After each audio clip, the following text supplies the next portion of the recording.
Après une semaine de descente sur le terrain dans les différents services du Centre hospitalier national universitaire de Fann, marqué par des visites et entretiens avec les majors et chefs de service pour évaluer la démarche qualité à l'hôpital Fann, c'est l'heure de la restitution en plénière qui a été précédée avant par une restitution restreinte. Des points forts et des points à améliorer ont été notés. C'était l'objet de cette rencontre de l'équipe des experts de l'assistance publique des hôpitaux de Paris APHP avec la directrice et les responsables de service dans la salle de réunion de l'hôpital Fann. Docteur Nicole Perrier, coordonnatrice de l'équipe APHP.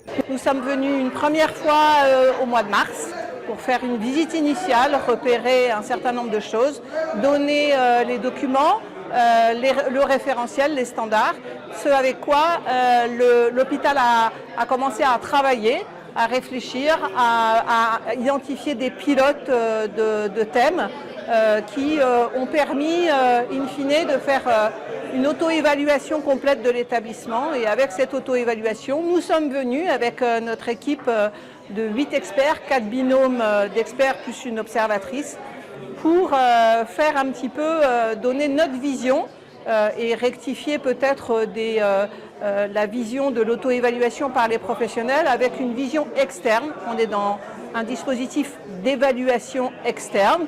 En réalité, ce n'était pas le moment pour décerner une note. Impossible de vous dire aujourd'hui l'appréciation, puisque là nous avons fait nos constats. Nous allons retourner à la DRI avec l'ensemble de ces constats.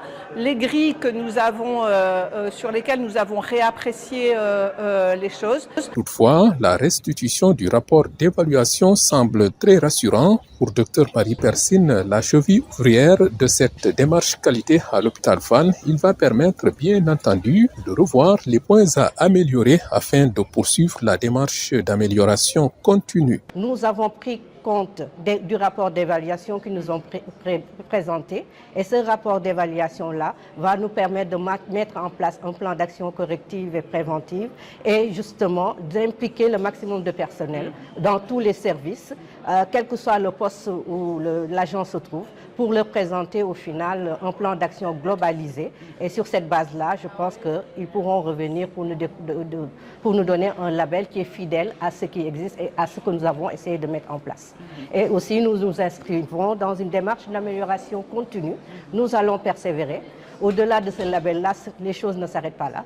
Nous allons continuer pour avoir beaucoup d'actions à mettre en place. Et après ces actions, on espère les revoir et on espère que le rapport qu'ils vont présenter sera beaucoup moins conséquent que ce que nous avons eu aujourd'hui. Cette rencontre de restitution en plénière a été dirigée naturellement par Mme Khadija Toussar Kébé, directrice de l'hôpital Fann, qui remercie vivement l'équipe APHP tout en réitérant l'engagement fort de l'hôpital Fann qui a toujours été d'offrir aux usagers les meilleurs soins dans de meilleures conditions de prise en charge. Remercier Mme Florence Weber, Nicole Perrier, chef de délégation, et dire que nous sommes dans l'ambition de délivrer aux usagers les meilleures prestations possibles. Et ces meilleures prestations possibles passent par ce qu'on est en train de faire. Prendre tout, check acte, PDCA. Et nous sommes dans une dynamique d'amélioration continue. Donc, quel que puisse le niveau où nous sommes, notre engagement et notre leadership nous permettront de se hausser davantage. Donc c'est ça que je voulais dire et remercier toutes les équipes, tout le personnel de l'hôpital pour leurs engagements et nous allons nous ouvrir davantage, nous allons communiquer davantage, nous allons formaliser davantage pour être mieux compris. À la fin de cette cérémonie de restitution en plénière, la direction de l'hôpital Fann a offert un joli tableau d'art à l'équipe de APHP en guise de cadeau de reconnaissance, ce qui a beaucoup réjoui Nicole Perrier et sa délégation d'experts.